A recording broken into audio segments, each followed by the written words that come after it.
Praise lord. దేవాతి దేవునికి వందనాలు.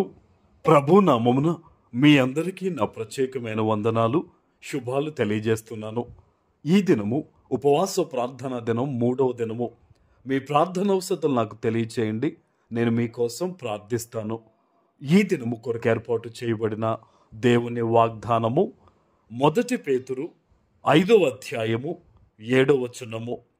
ఆయన మిమ్మును గూర్చి చింతించుచున్నాడు గనక మీ చింత యావత్తు ఆయన మీద వేయుడి.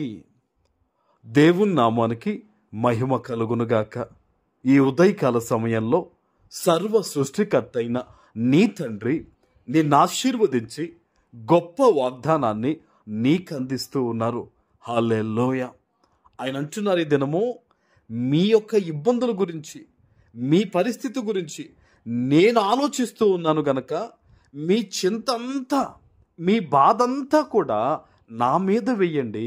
నేను మీకు విడుదలను, నెమ్మదిని, స్వస్థతను ఇస్తానని సర్వశక్తివంతుడైన దేవుడు ఈరోజు నీతో మాట్లాడుతూ నీకు వాగ్దానం ఇస్తూ ఉన్నారు. హల్లెలూయా.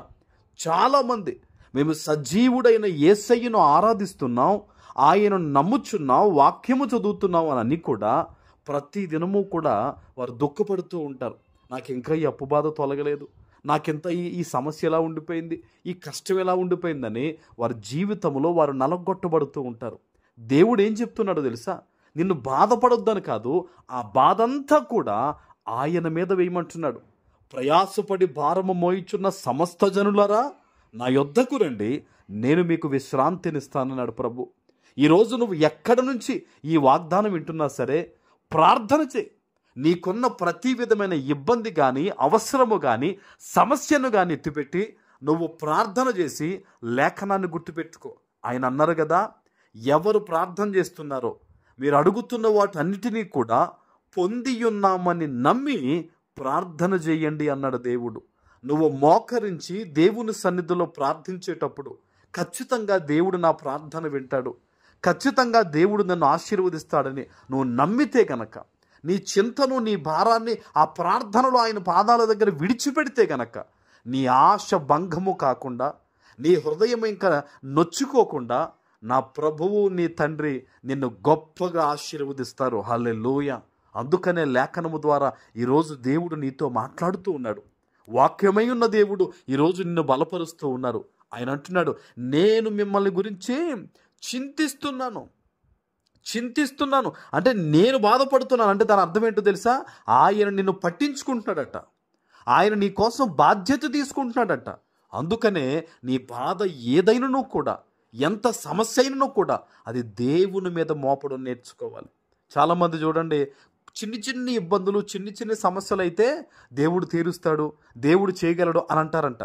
కానీ పెద్ద ఇబ్బంది, పెద్ద సమస్యలు అనుకోండి, దేవుని మీద విశ్వాసంలో సన్నగిల్లిపోతారట. బహుశా ఈరోజు వాగ్దానం వింటున్న వారిలో నువ్వు ఆ రీతిగా ఉన్నావా? దేవుని మీద విశ్వాసంలో తగ్గిపోయి ఉన్నావా?